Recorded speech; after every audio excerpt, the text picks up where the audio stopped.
US President Joe Biden is speaking now about that $95 billion foreign aid bill. Let's listen. Earlier this morning, the United States Senate, as you all know, voted overwhelmingly by a margin of 70 to 29 to move forward with the bipartisan national security bill. Now it moves to the House. And I urge Speaker Johnson to bring it to the floor immediately. There's no question that if the Senate bill was put on the floor in the House of Representatives, it would pass. It would pass. And the Speaker knows that. So I call on the Speaker to let the full House speak its mind and not allow a minority of most extreme voices in the House to block this bill even from being voted on. This is a critical act for the House to move. It needs to move. The bill provides urgent funding for Ukraine so it can keep defending itself against Putin's vicious onslaught. We've all seen the terrible stories in recent weeks. Ukrainian soldiers out of artillery shells, Ukrainian units rationing rounds of ammunition to defend themselves, Ukrainian families worried that the next Russian strike will permanently plunge them into darkness or worse. This bipartisan bill sends a clear message to Ukrainians and to our partners and to our allies around the world. America can be trusted. America can be relied upon. And America stands up for freedom. We stand strong for our allies. We never bow down to anyone, and certainly not to Vladimir Putin. So let's get on with this. Remember, the United States pulled together a coalition of nearly 50 nations to support Ukraine. We unified NATO, expanded it. We can't walk away now. That's what Putin's betting on. He just flatly said that. Supporting this bill is standing up to Putin. Opposing it is playing into Putin's hands.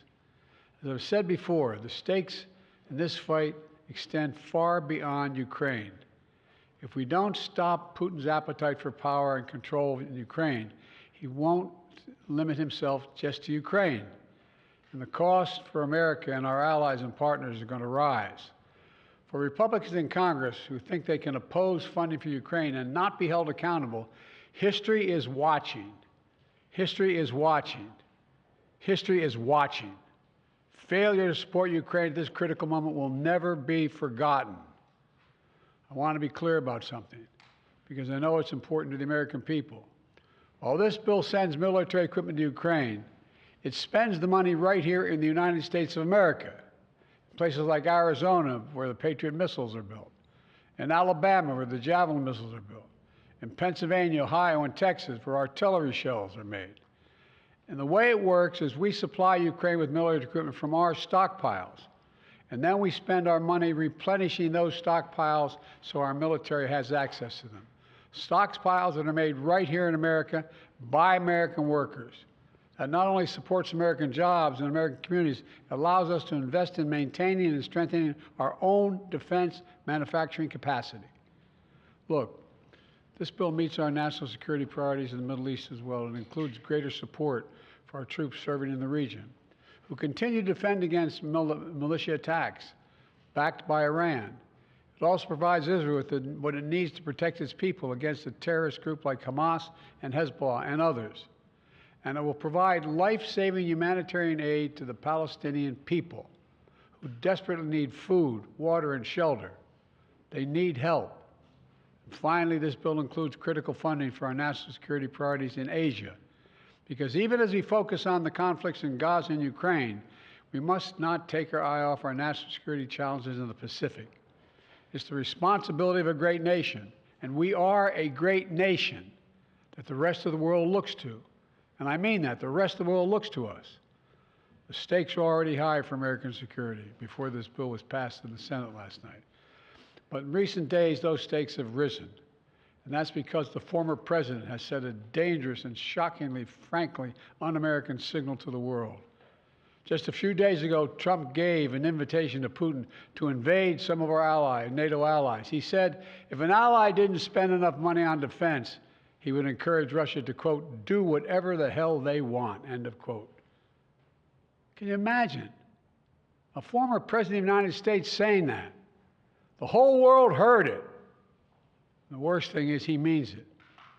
No other president in our history has ever bowed down to a Russian dictator. Well, let me say this as clearly as I can.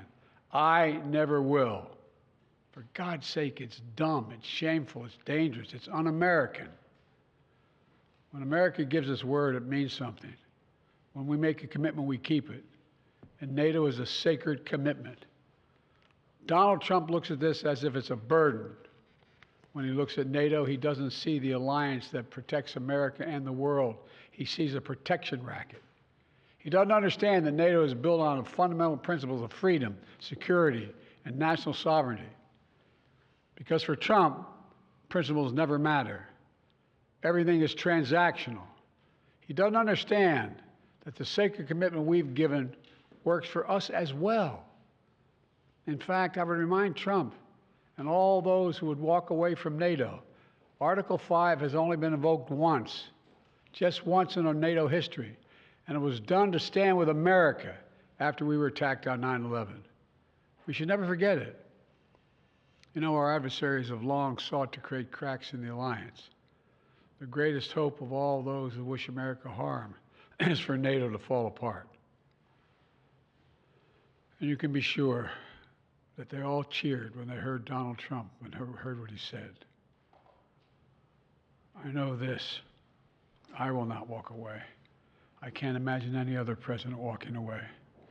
For as long as I'm president, if Putin attacks a NATO ally, the United States will defend every inch of NATO territory. Let me close with this. You've heard me say this before. Our nation stands at an inflection point in history, where the decisions we make now are going to determine the course of our future for decades to come. This is one of those moments. And I say to the House members, House Republicans, you got to decide. Are you going to stand up for freedom? Or are you going to side with terror and tyranny? You're going to stand with Ukraine? You're going to stand with Putin? Will you stand with America or with Trump? Republicans and Democrats in the Senate came together to send a message of unity to the world. It's time for the House Republicans to do the same thing, to pass this bill immediately, to stand for decency, stand for democracy, to stand up to a so-called leader hell-bent on weakening American security. And I mean it sincerely. History is watching. History is watching. In moments like this, we have to remember who we are. We're the United States of America. The world is looking to us. There's nothing beyond our capacity when we act together. In this case, acting together includes acting with our NATO allies. God bless you all. May God protect our speakers, and I promise I'll come back and answer questions later. Thank you.